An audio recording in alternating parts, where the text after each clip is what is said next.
This tutorial is going to teach you how to find scripts to test your proxies with Proxy Professor. It's not that difficult. You could probably find a couple hundred scripts in about 20 minutes, so I'm going to walk you through it and then show you how to put them into Proxy Professor so that you can use them each and every time. The first thing we're going to do is we are going to open up a browser and we're going to go to Google, and then we're simply going to search Google for certain keywords. I have some typed out that I tested earlier. I'm just going to type this in. These are advanced search operators for Google. This is the file type. It could be CGI, it could be PGP or PHP, it could be ASP. This just gives it a nice tight search. And a lot of these are called A to Z environmental scripts, and that is what we're going to search for.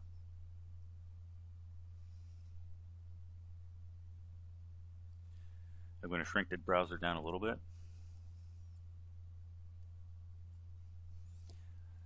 If you see this, you know for sure that that's a working script, just like that. This one's a working script. These other ones are up in the air, so what I like to do is just simply right click on the link, open it in a tab. See how fast that popped up? I know that's a nice quick working one. I'm going to just open up a bunch of tabs, just like so.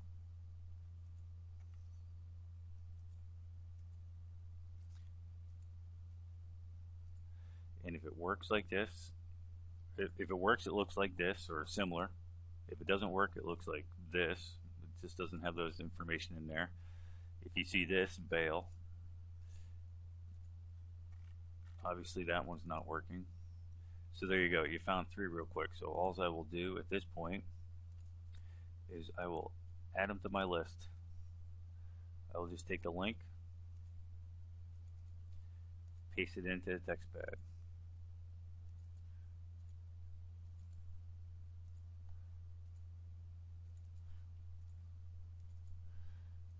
Now, quite frankly, the more that you have in this list, the better off you'll be.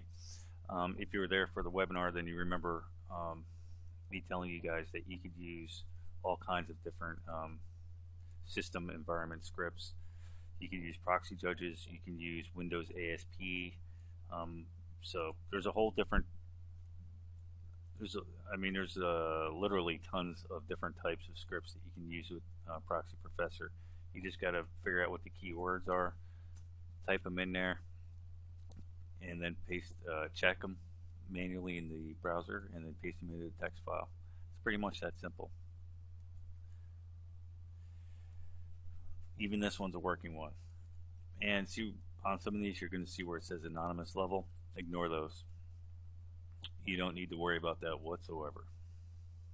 The Proxy Professor handles that completely.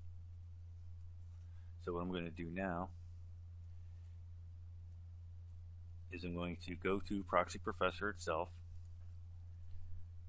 I'm going to click or left click inside the window that says Proxy Judge. I'm going to then right click to receive options, and I'm going to open Custom Judge File. Let me open that up for you to see. It's actually a text pad inside your config folder, inside your Proxy Professor folder. Now, that double pound and blank space tells Proxy Professor that that is a script that you want to load into it.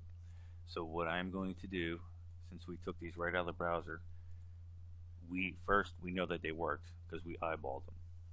If it was slow, we didn't put it in there. If it didn't pull back the results we wanted, we didn't put it in there. So we know at this point that this entire list is something we worked on, and they all work. So what I'm going to do is I'm going to take this HTTP and I'm going to copy it. I'm going to come up to replace, and I'm going to replace HTTP with # space HTTP, and then I'm going to click replace all, just like that. Now I'm going to select all,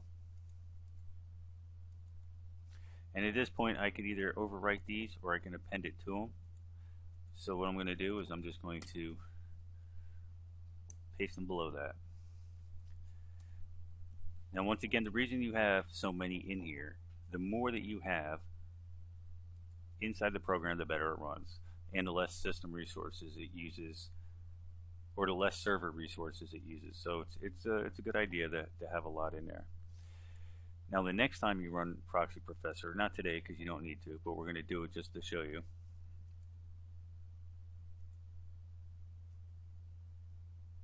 You're going to want to test these because they go up and they go down daily, sometimes weekly. So you just hit the button that says test, and then it goes through each one. In this case, we have 60.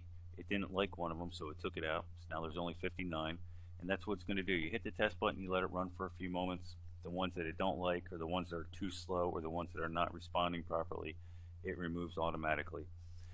At the bottom here in this black status window, it will tell you when it's done testing them, and you will see the result number up here, and then you're good to go. And it's pretty much that simple.